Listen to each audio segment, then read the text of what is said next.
Good afternoon. I'd like to call to order the meeting of the Oklahoma City Metropolitan's Area Public Schools Trust on the May 17, 2011. First order of business is to approve the minutes of the May 3rd, 2011 meeting of the Trust. And I'd recognize a motion to that effect. So moved. It's been moved. Is there a second? Second, Mr. Chairman. Moved in second. We'll vote. Passes. Financial reports, Mr. Winger. Thank you, Mr. Chairman. We do have the revenue and obligation reports attached for March 2011. We do have the details that you'll find as attachments. One of the items that I'll call to your attention that's a little bit different than you've seen in prior months is we do have a negative interest posting for this time period. Our city's finance division over the past year has changed the methodology in which interest is calculated on investment income. And so this is something that's affecting all of our city accounts. We've already experienced this on MAPS 3 and some of the other accounts that are a part of what we operate. But this should be a limited adjustment. It has to do with the dates at which the investments mature. It has to do with proportioning those, and so what has happened is there has been less investment income earned than anticipated due to the downturn in the market. And this is simply just an adjustment to take that into account. We do have Glenn Early here with our accounting division. If there's some additional questions, he could answer any specific that you might have. Questions? Is what it is. Seeing none, would ask for a motion to approve the revenue and obligation report for March of 2011. So moved, Mr. Chairman. Moved. Is there a second? Second. Moved and seconded. We'll vote. Passes. Then we'll move into the payments, the trust payments. We need to ratify those.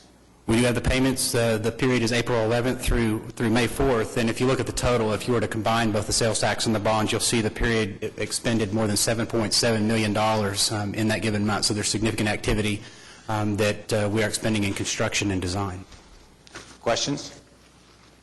Seeing none, I'd recognize a motion to ratify the payments. I move. Been moved and seconded. Second. We'll vote. Passes. Now moving into contract and agreements. First, we're being asked to approve the architectural services contract with GSB Inc. for the Oklahoma City Public School District Administration Building. There's a fee of $144,300 and assign Professional Service Industries Inc. and GMR and Associates Inc. as testing laboratories. Project ES36. Thank you, Mr. Chairman. We actually went through a selection process earlier this year. One of the things that was difficult with the administration building was that we just don't have a history of the facility at 900 North Klein. And so as the architect reviewed the structure, there were a lot more questions asked than we had answers for. And so what you have before you today is a contract to study that building prior to us beginning the design. They have proposed a fee that will include a complete review of the facility. This would be all the structural, all the mechanical, all the electrical systems. It'll also come up with the recommendations for the budget for the project, which, based on its size and based on the condition that it's in, we need to confirm the budget that's in our PIP at $3.3 million. And so once that report is completed by GSB, we'll have them come back to this trust and make a presentation, and then we can decide at that point if we'd like to move forward with the project. Are there any questions? Yes, Mr. Chairman. Was this not in the original planning stage we did way back? So the administration building is one of the sales tax projects. Was it one of those that was looked at way back? It was. They don't have any of those records? Well, we do have the as-built, and we have some of the early drawings, but again, a lot of that is 10-year-old information. And so they've seen a lot of additional change in the building in that time. You sure?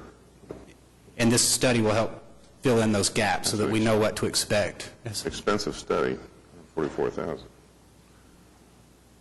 guys okay with it? Is this, the fee that we're approving here is just for the preliminary study, not for the preliminary design or anything? That's correct. So this would be even pre-preliminary design. This would be more of just a building review. And by approving this, is the decision made that the administration building will stay where it is and that there'll be no co-location with the downtown elementary or anything? At this point, that is the plan. But I would say that it's still up to the Board of Education. They may choose a different path at a point in the future. Maybe this study comes back and it's a positive study and they choose to want to renovate that facility, but they have discussed other facilities that they may want to relocate downtown, and I don't think that those discussions are off the table. Who's they again? Generally, just the district and the Board of Education have pursued other options for a district office than 900 North Klein. School board. They may move?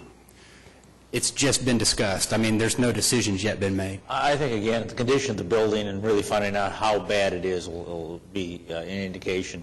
There are some parts of the building that are in pretty good shape. Obviously, it's got a bad entryway. They're talking about maybe turning it around and have the main entry off of Western, I guess it would be, instead of Klein, and and do some things like that could make it a pretty attractive building. On the other hand, we may come back into, there's structural issues here. For example, the parapet wall's starting to pull away.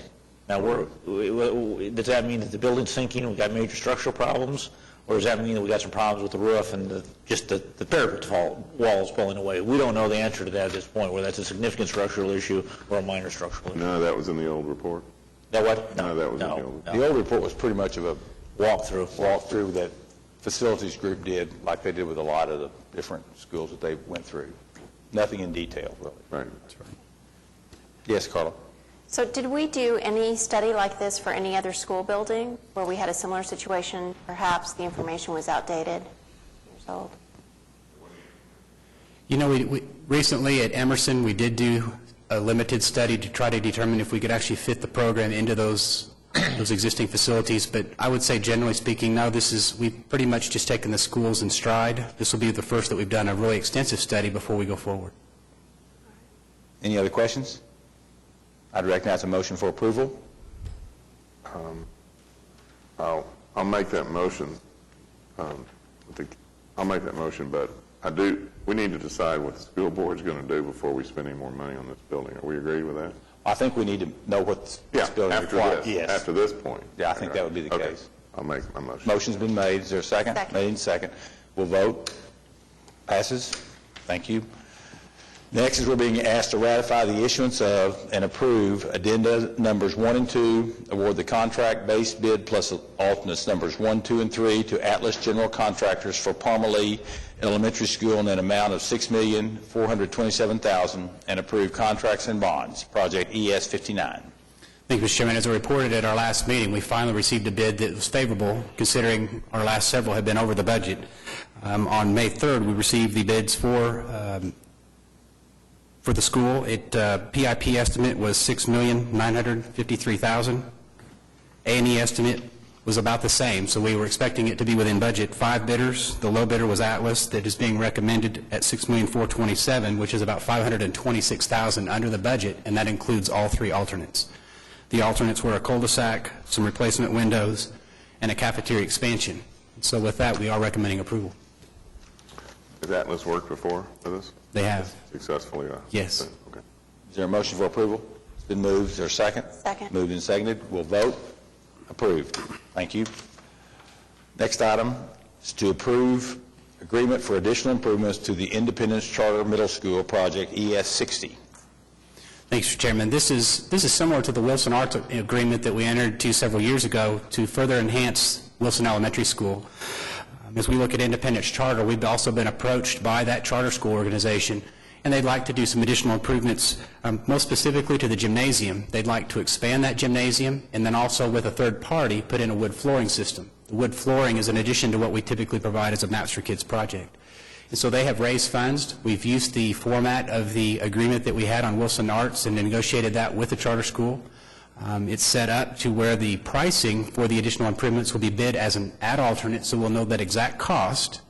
They have a time frame from the date at which bids are received to forward the additional funds, which will be held in safekeeping by this trust in the city, and then will be paid to the contractor as a part of the construction. So the 2 funding sources, the Maps for Kids funding sources, and then the donated amount, the donation from the charter school, will be kept separate and accounted for. We'll also receive a 4% in addition to the bid amount, and that will cover any cost of change orders for the space. And at the end of the project, when it's accepted, we'll return any unused amount. So we have a history with this agreement. It's one that we're comfortable with after successfully executing it at Wilson.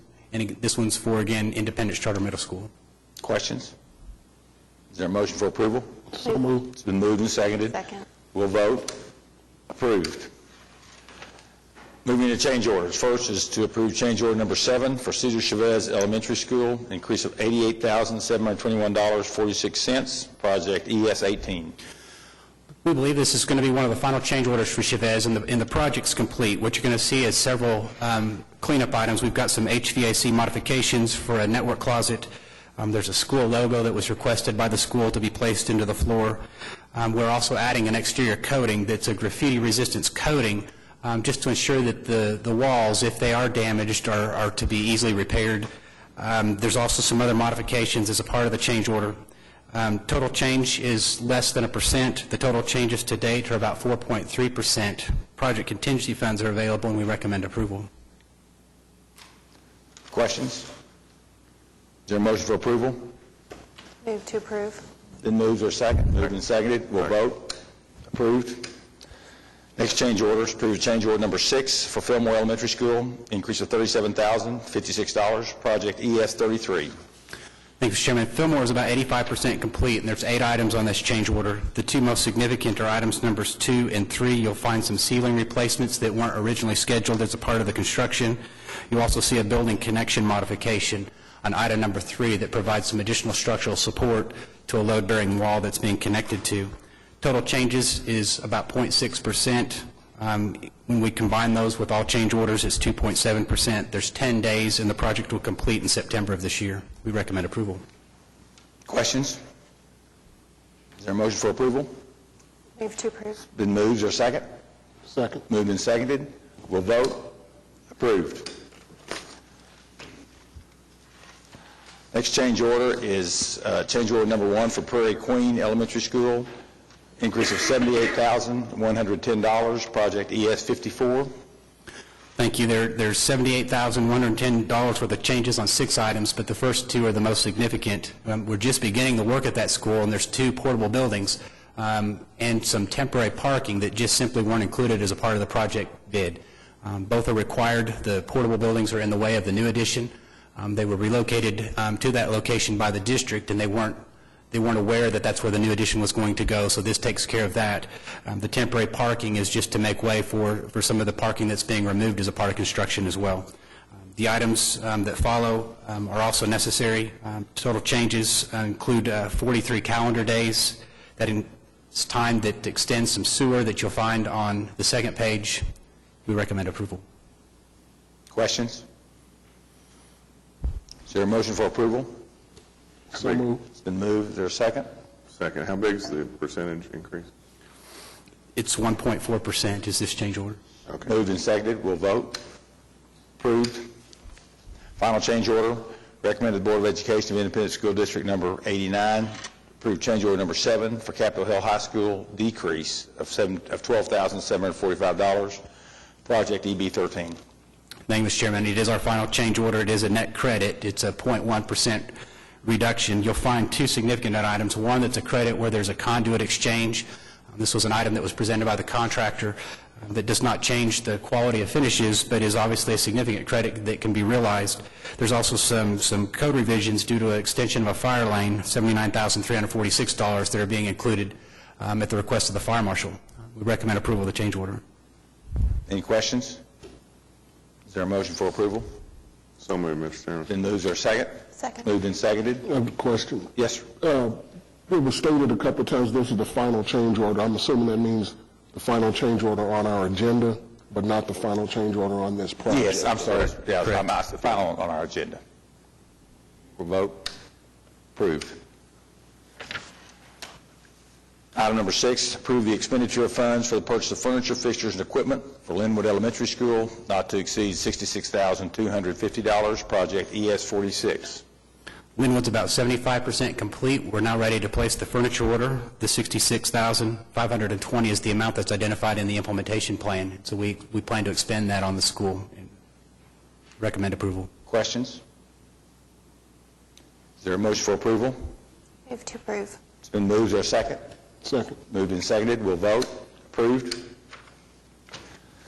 Next, we need to authorize a refund payment to Wilson Arts, Inc. in the amount of $21,137 for additional improvements to Wilson Elementary School, project ES-15.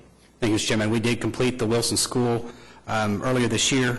$21,137 is that remaining balance, and similar to the Independence Charter Agreement, the agreement was to return that portion, and this authorizes payment back to Wilson Arts, Inc. Questions? I forgot why we had their money. I'm sorry? Why do we have, They raised money they privately. raised money and they gave, And then and then we gave it to us to, Perfect. and they did the I'll work. make the motion. It's been moved. Is there a second? Second. Moved and seconded. We'll vote. Approved. Thank you, Mr. Winger. Mr. Couch? On the program update, from a construction standpoint, there are 24 schools under construction. Several of those schools are nearing completion, including Coolidge, Fillmore, Lee, Scheidler, Green Pastures, and Hillcrest. We're down to 17 schools under design. Parmalee and Arthur, we've taken bids on, and we'll be moving to construction. So the total schools in design will then be down to 215. The remaining projects, with the exception of the downtown school, will be bid out by the end of this year. As we get onto the bidding phases, they've really been up and down. I think we talked to you about we've had some ups lately. Well, the last two have been down. And so the ones we took a couple of weeks ago was down. Today, this morning, we took bids on Arthur Elementary. The PIP budget was $5.58 million. The architect's estimate was $5.52 million. The rate bidders and the low bid was less than $5 million. So they're a little bit all over the place right now, and I'm not sure we can exactly tell you why. Our next bidding opportunity will be a week from today with West Nichols Hills Elementary. That's on May 24th, and then the following week we'll do Rancho Villa on June 1st. We have a community meeting, preliminary report community meeting at Roosevelt Middle School on Thursday, May 19th at 6 o'clock, and then we're going to have a ribbon cutting grand opening at Gatewood Elementary this Friday at 1 o'clock, and our next meeting will be 3 weeks from today on June 7th. We have there are five Tuesdays in May, so this makes it the first Tuesday in June. June the 7th, okay. We have a program consultant update in the packet. Any other comments, Mr. Mize? Okay. Any questions for Mr. Mize? Seeing none. Are there any comments by trustees, staff, citizens? Thank you. We're adjourned.